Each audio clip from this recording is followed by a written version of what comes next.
영화는 한 컷이다의 전기철입니다.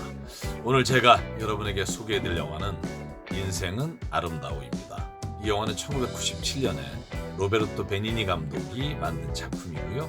본인이 주연까지 맡아서 무려 71회 아카데미에서 남우주연상, 음악상, 외국어 영화상을 석권합니다. 이 영화는 한 시골 청년 귀도가 삼촌이 운영하고 있는 호텔의 레스토랑에 웨이터로 취직하면서부터 시작됩니다. 그의 꿈은요, 서점을 나중에 자기가 여는 것이 꿈이고요. 그래서 열심히 자기의 인생을 최선을 다해 살아갑니다. 근데 그러던 어느 날 우연처럼 만나는 여인이 있습니다. 계속해서 우연적으로 만나는 이 노라라고 하는 여인을 사랑하게 돼요. 근데 이 여인은 초등학교 선생이고 또 부잣집 딸입니다. 결코 이루어질 수 없는 사이인데 이 귀도가 정말 마음을 다해 수뇌부 사랑을 해서 결국은 두 사람이 결혼하게 되고요. 그리고 아들을 낳게 됩니다. 그리고 원했던 서점도 열었습니다.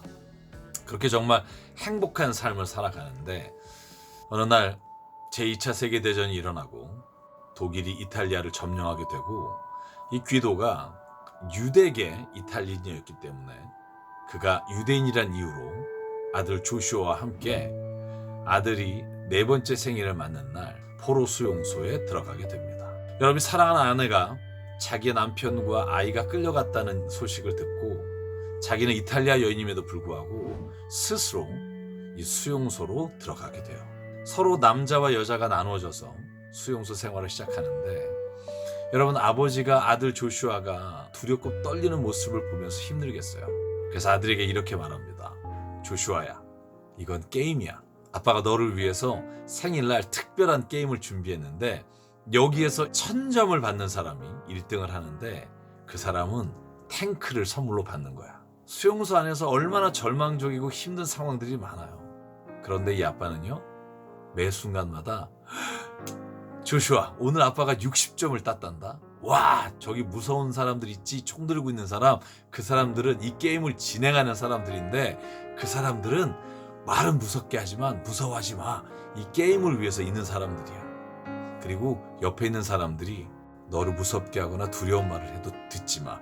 왜냐하면 그 사람 경쟁자들이어서 너를 이기지 못하게 하려고 무섭게 만드는 거야. 노동의 힘든 과정, 또 잠자리에 너무나 열악한 모든 상황들을 이 아버지는 아들에게 유쾌한, 그리고 정말 기분 좋은 날로 아들을 재미있게 만들어주는 장면이 영화에서 너무나 감동적입니다.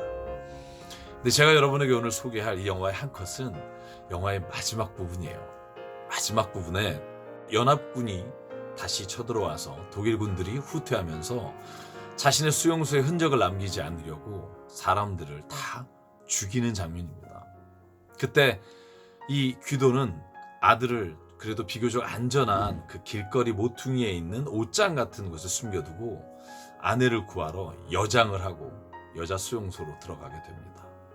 그런데 아내는 만나지 못하고 독일군에게 발각돼서 총살을 당하려고 처형당하는 자리로 끌려갑니다. 독일군 병사에게 끌려서 처형 장소로 가는 그 길목에 아들이 숨겨져 있는 옷장이 있어요. 그리고 그것 사이로 아들이 아버지를 보는 것을 보게 됩니다. 여러분, 그때 아빠가 어떻게 하는 줄 알아요?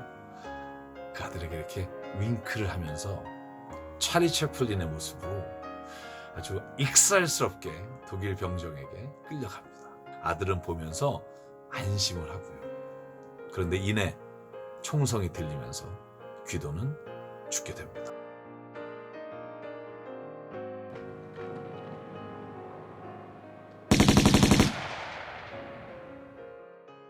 여러분, 영화 제목과 달리 인생은 아름다운 게 아니라 어찌 보면 인생이 굉장히 비극적으로 끝나게 돼요. 그런데 이 영화에 왜 제목을 인생은 아름다우라고 붙였을까? 그것은 귀도가 사는 삶이 아름다워서가 아니라 귀도가 자신의 그 비극적인 삶의 자리도 아름답게 만드는 사람이었기 때문입니다. 여러분, 이 영화의 마지막 장면에 이제 아침이 오고 모든 사람이 다 사라진 것을 확인한 이 조슈아 아들이 옷장에서 나와요. 여러분, 그런데 그 순간 기적처럼 미군 병사가 끌고 오는 탱크가 자기 앞에 딱 서는 거예요. 그때 아들이 외쳐요. 진짜야! 1등에서 선물이 온 줄 아는 거예요. 이 영화의 마지막에 성인이 된 아들의 멘트가 나옵니다. 이 이야기는 나의 이야기입니다. 아버지의 희생의 이야기. 아버지가 주신 선물이었습니다. 저는 이 영화의 주인공 귀도를 보면서 이런 생각을 했습니다. 그는 결코 주변의 환경이나 다른 사람이 강요하는 삶을 받아들이지 않고 거부했습니다. 그리고 자기의 인생을 자기가 만들어 갔어요. 이 영화에서 제 자신을 보게 돼요. 나는 정말 주변 사람들의 평가에 내가 귀를 기울이고 날마다 그 평가를 잘 받으려고 애쓰고 사는 게 아닌가. 나는 내가 정말 원하는 삶을 살아가는 게 아니라 다른 누군가가 나를 어떻게 보느냐를 의식하면서 살아가는 인생은 아닌가. 여러분은 어떠십니까? 이 주인공 귀도처럼 우리에게 주어진 인생을 내 인생으로, 내 삶의 이야기로 바꾸는 삶을 살아가야 된다고 저는 생각합니다. 찰리 채플린의 한 말이 생각나요. 인생은 멀리서 보면 희극이지만 가까이서 보면 비극입니다. 여러분이 부러워하는 누군가가 있잖아요. 당신이 부러워하는 그 사람의 삶을 가까이서 보면 그 사람의 삶도 비극적일 수 있어요. 반대로 누군가는요, 내가 사는 삶이 너무나 행복해 보인다고 생각할 수도 있다고요. 그건 결국 누군가가 바라보는 삶이 중요한 게 아니라 그 삶을 살아가는 내 자신이 그 삶을 어떻게 느끼느냐가 훨씬 더 중요하다는 겁니다. 제가 이 영화를 보면서 책 한 권이 생각났습니다. 빅터 프랭클이라는 사람이 쓴 죽음의 수용소에서라는 책입니다. 여러분, 제가 한 대목만 읽어드릴게요. 아무리 절망스러운 상황에서도 도저히 피할 수 없는 운명과 마주쳤을 때에도 삶의 의미를 찾을 수 있다는 사실을 잊어서는 안 됩니다. 당신이 상황을 바꿀 수 없다면 당신 자신이 변해야 합니다. 저는 오늘 이 영화의 한 컷을 소개하면서 이 말을 꼭 드리고 싶습니다. 당신 자신의 인생을 사십시오. Be yourself. 여러분 자신이 되십시오. 결코 주변의 상황이나 사람의 말이 아니라 내가 내 삶을 어떻게 의미를 두는지에 초점을 두십시오. 그러면 당신의 삶은 지금과는 다른 당신이 만족하는 삶이 될 겁니다. 영화는 한 컷이다. 전기철이었습니다. 감사합니다.